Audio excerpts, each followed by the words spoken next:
Hello friends, હું છું તુલસી સોલંકી। આજે આપણે અર્થશાસ્ત્ર એટલે કે ઇકોનોમિક્સમાં અર્થશાસ્ત્રમાં આલેખ પહેલું ચેપ્ટર જે છે તેના વિશે આપણે ભણવાનું છે। તો તેની અંદર જોઈએ તો આજે આપણે મુખ્ય પ્રશ્ન એક જોવાનો છે કે એ આકૃતિ અને આલેખનો અર્થ અને તેનું મહત્ત્વ અને તેની દોરતી વખતે ધ્યાનમાં રાખવાની બાબતો એના વિશે આજે આપણે ખ્યાલ મેળવીએ। તો જે આકૃતિ અને આલેખ છે તેની પ્રસ્તાવના આપણે જોઈ લઈએ। સામાન્ય કે અર્થશાસ્ત્રમાં વાસ્તવિક જીવનમાં બનતી વિવિધ આર્થિક ઘટનાઓની સમજૂતી અપાય છે, તેનું વિશ્લેષણ પણ કરવામાં આવે છે। અર્થશાસ્ત્રમાં રાજ્ય, બેન્કો અને આંતરરાષ્ટ્રીય સંસ્થાઓએ આપેલી માહિતી અને આંકડાઓનું ખાસ વિશ્લેષણ થતું હોય છે, જ્યારે નિષ્ણાતો દ્વારા ઘટનાઓ અને તેમના વિશ્લેષણની ચર્ચાઓ થાય છે ત્યારે સામાન્ય વ્યક્તિઓને તેમાં રસ પડતો નથી। ગમે ત્યારે આપણને કોઈ પણ વિશ્લેષણ માહિતી આપવામાં આવતી હોય, આંતરરાષ્ટ્રીય સંસ્થાઓ જે છે, રાજ્ય બેન્કો જે છે અથવા તો આંતરરાષ્ટ્રીય જે બેન્કો છે એ કોઈ પણ પ્રકારની માહિતી આપે છે તો એ માહિતી આપણને ખાસ એમાં ખબર પડતી નથી, અથવા તો જે આપણા નિષ્ણાંતો છે, આંકડાશાસ્ત્રીઓ છે એ એના વિશે આપણને વિસ્તારથી સમજાવે છે ત્યારે એમાં આપણે રસ પડતો નથી। એ સામાન્ય માણસને સમજાવવા માટે થઈ અને બે રીતે એને સમજાવવામાં આવે છે, એક કે આકૃતિ દ્વારા અને બીજું છે આલેખ દ્વારા। એ સામાન્ય માણસ છે એને ધ્યાન દોરવા માટે આ બે પ્રકારના ઉપયોગ કરવામાં આવે છે। તો એ આકૃતિ અને આલેખ વિશે આપણે સમજીએ। તો આકૃતિ અને આલેખનો સામાન્ય અર્થ જોઈએ આજે કે આકૃતિ કોને કહેવાય અને આલેખ કોને કહેવાય। બંનેમાં થોડા ઘણા અંતરે સમાનતા પણ છે અને બંનેમાં થોડા ઘણા અંતરે તફાવત પણ જોવા મળે છે। આંકડાશાસ્ત્રની દ્રષ્ટિએ આકૃતિઓ અને આલેખો જુદા પ્રકારના ચિત્રો છે અને તેમનો ઉપયોગ જુદા કારણોસર થતો હોય છે। એ ખાસ યાદ રાખજો કે કઈ રીતે અલગ પડે છે અને ક્યાં એનો ઉપયોગ થાય છે। અર્થશાસ્ત્રમાં પણ આકૃતિઓ અને આલેખોનો ઉપયોગ અલગ રીતે થાય છે। એમાં પહેલું આપણે જોઈએ, પહેલું જે છે કે પોઈન્ટ આકૃતિ।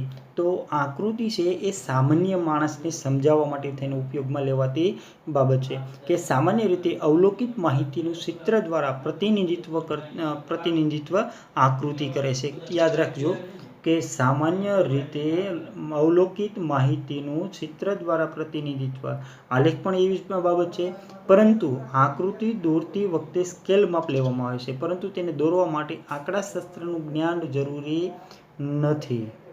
આંકડાશાસ્ત્રનું જ્ઞાન જરૂરી નથી કેમાં કે આકૃતિમાં, કારણ કે આપણે કોઈ રેખા દોરવી છે તો કેટલે માપની છે એ આપણે એમાં જરૂર હોતી નથી। આપણે કોઈ ચિત્ર દોરવું છે, ચિત્રમાં ગમે તેટલે આપણે અનુકૂળ હોય એટલું પ્રમાણમાં દોરી શકીએ। આંકડાશાસ્ત્રની દ્રષ્ટિએ જ્યારે માહિતીની આવૃત્તિ અસતત હોય ત્યારે આકૃતિનો ઉપયોગ કરવામાં આવે છે।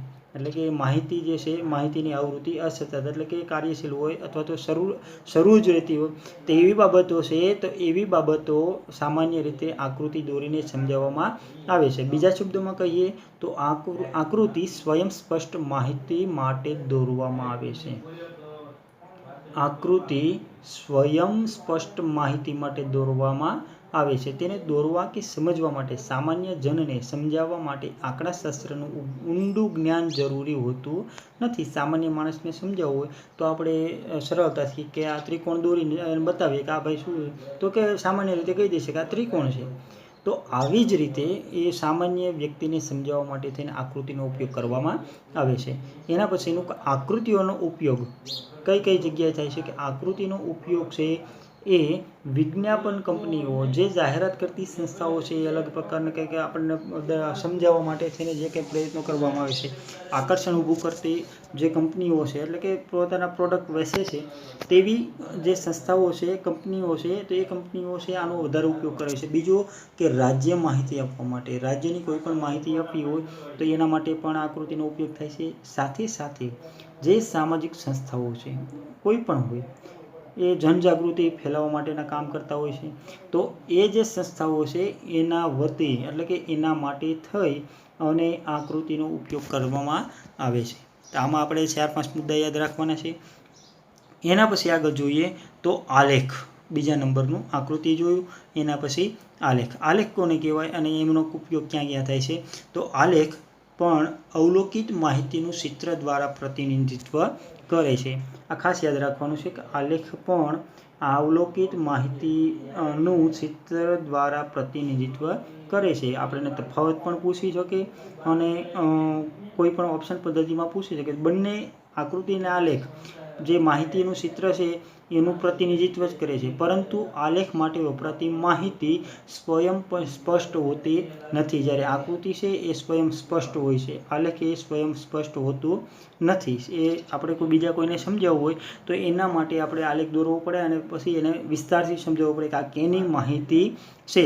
પરંતુ આકૃતિની અંદર આપણે હાથી દોર્યો છે અથવા તો કોઈ પણ ચિત્ર દોર્યું છે તો એને દર્શાવવા માટે સામે વ્યક્તિને આપણે કહેવું પડશે નહીં કે આ કેનું ચિત્ર છે. એ સ્વયં સ્પષ્ટ થઈ જાય છે. જ્યારે આલેખ છે એ સ્વયં સ્પષ્ટ થઈ શકતા નથી.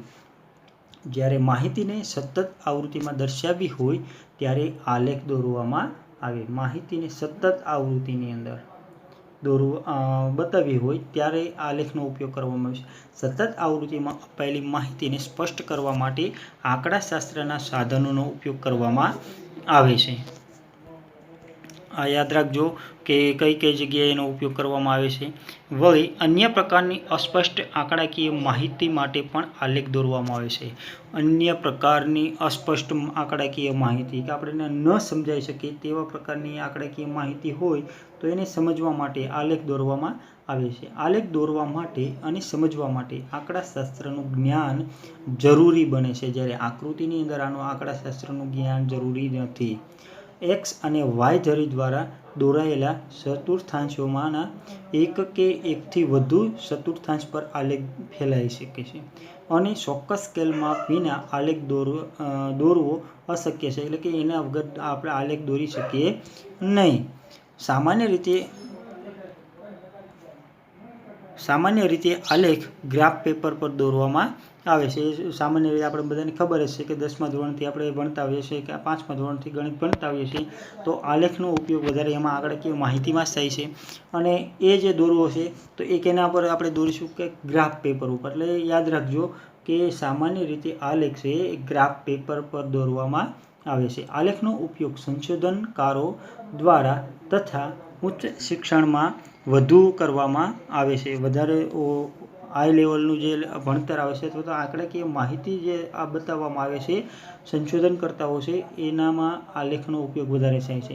સામાન્ય પ્રજાને માહિતી આપવા માટે આલેખનો ઉપયોગ થતો નથી. આપણે કોઈ દિવસ એવું થયું છે કે ન્યૂઝની અંદર આપણે જે સેક્શન્સ આવે છે અથવા તો જે રોજબરોજનું જે સેક્શન્સ હોય છે આપણે બતાવવા હોય તો કઈ રીતે બતાવી શકીએ? સામાન્ય આપણે લખીને જ બતાવ્યું છે. ક્યારેય એવું આપ્યું કે આ લેખ દોરીને બતાવ્યું છે? નહીં.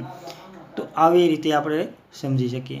એના પછી અહીંયા નીચે આપણને કંઈક ઉદાહરણ આપે છે કે અસતત આવૃત્તિનું ઉદાહરણ. એમાં પહેલું જે કોષ્ટક છે એ વૃત્તાંશ આવૃત્તિનું છે. પછી બીજા છે કે અસતત આવૃત્તિના કયા કયા ઉદાહરણો છે તો સમય આધારિત રેખાંક આકૃતિ છે, પાસેની સ્તંભ આકૃતિ છે, સાદી સ્તંભ આકૃતિ છે. એ અસતત આવૃત્તિનું ઉદાહરણ છે. અને સતત આવૃત્તિના ઉદાહરણ કયા કયા છે તો અહીંયા આપણને આપેલા છે કે કોઈ પણ રીતે આપણે દર્શાવી શકીએ છીએ. હવે એના પછી આપણે જોવાનું છે, આપણે અત્યારે જોયું અર્થશાસ્ત્રના જે આલેખનો ઉપયોગ થાય છે, આકૃતિ અને આલેખનો ઉપયોગ, એનો સામાન્ય અર્થ જોયો. બંને વિશે આપણે ખ્યાલ મેળવ્યો કે આકૃતિ કોને કહેવાય અને આલેખ કોને કહેવાય, એમાં કઈ કઈ બાબતોનો ઉપયોગ થાય છે, બંનેના ઉદાહરણ જોયા. હવે આપણે જોવાનું છે કે અર્થશાસ્ત્રમાં આકૃતિઓ તથા આલેખોનું મહત્વ.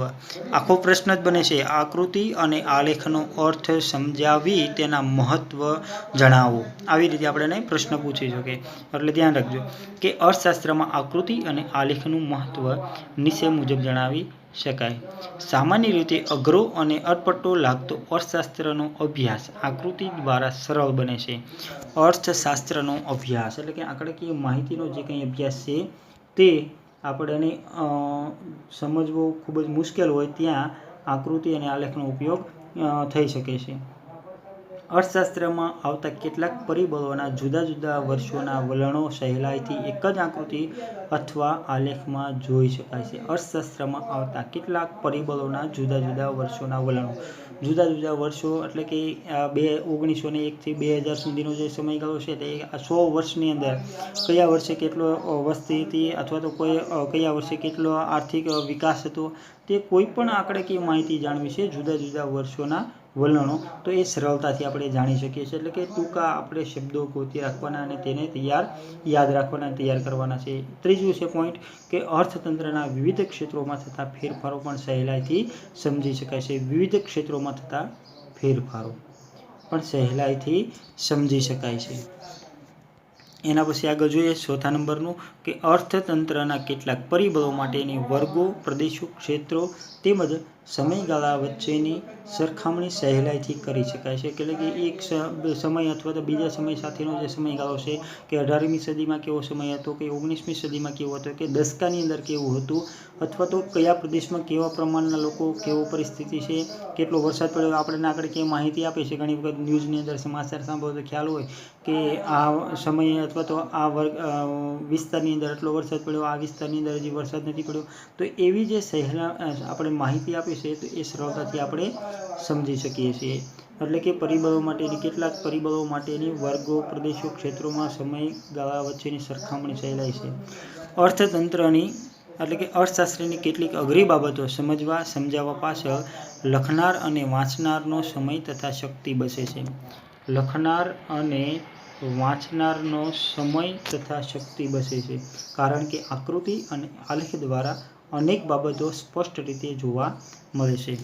અમુક બાબતો જે છે એ સમજવા માટે ઘણું ઉપયોગી આપણને બને છે. એના પછી આપણે જોઈએ છઠ્ઠા નંબરનો પોઈન્ટ કે અર્થશાસ્ત્રના કેટલાક અઘરા સિદ્ધાંતો આકૃતિ અને આલેખની મદદથી સમજવામાં સરળ બને છે. કેટલાક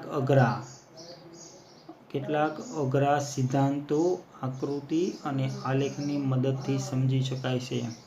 ઘણી વખત આપણને કોઈ પાયથાગોરસનો પ્રમેય કે કોઈ રચના છે તો આવી આંકડાકીય માહિતીઓ છે, અથવા તો અર્થશાસ્ત્રની અંદર કોઈ આપણને રેશિયો આપ્યો કે એટલી વસ્તી વૃદ્ધિ થઈ અથવા તો કેટલા ટકા આર્થિક વિકાસ થયો, એ કોઈ પણ બાબત જાણવી છે તો એ આકૃતિ અથવા તો આલેખ દ્વારા આપણે સરળતાથી સમજી શકીએ છીએ.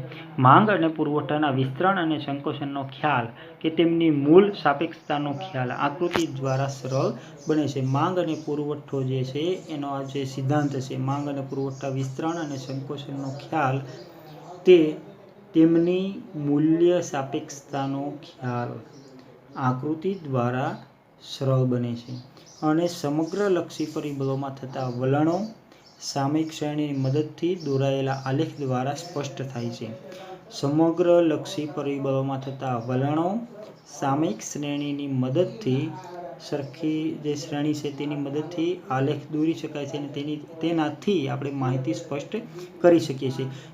દાખલા તરીકે જેમ કે ખેતી ક્ષેત્રમાં આવતા ટૂંકા અને લાંબા ગાળાના આકસ્મિક પરિવર્તનો કે કોઈ ઉદ્યોગમાં થતા નિયમિત પરિવર્તનો તથા વલણો સામયિક શ્રેણી વડે શોધાય છે. અને લાંબા તથા ટૂંકા ગાળાના પરિવર્તનોના લક્ષણો આલેખો દ્વારા જોવા મળે છે. મતલબમાં કે ટૂંકા ગાળાના હોય કે લાંબા ગાળાના હોય, કોઈ પણ જે પરિવર્તન આવે છે કે રોજબરોજની જે ઘટનાઓ બને છે એમાં કોઈ ફેરફાર આવે છે તો એ ફેરફાર આપણે સામાન્ય રીતે સમજાવવો છે કેના વડે દર્શાવી શકાય કે આલેખ અથવા તો આકૃતિ વડે સરળતાથી આપણે સમજાવી શકીએ. તો આજે આપણે જે 3 મુદ્દા ભણ્યા, મતલબ કે 3 મુદ્દાની અંદર એમાં પહેલું છે કે સામાન્ય રીતે આપણે જોઈએ તો આકૃતિ અને આલેખનો અર્થ જે આપણે સમજ્યા, અથવા તો ઘણી વખત એવું પણ પૂછાય કે તફાવતમાં આકૃતિ અને આલેખ વચ્ચેનો તફાવત દર્શાવો. તો એની અંદર આપણે 3 મુદ્દા યાદ રાખવાના છે. આકૃતિ અને આલેખ મિનિમમ 3 મુદ્દા, કારણ કે પૂછાય તો 3 માર્કની અંદર પૂછાય એટલે બંનેની અંદર 3 મુદ્દા દર્શાવવાના. અથવા તો એક પ્રશ્ન આખો પણ પૂછી શકે આકૃતિ અને આલેખનો અર્થ જણાવી આકૃતિ અને આલેખનું મહત્વ જણાવો. આમ પણ પ્રશ્ન પૂછી શકે.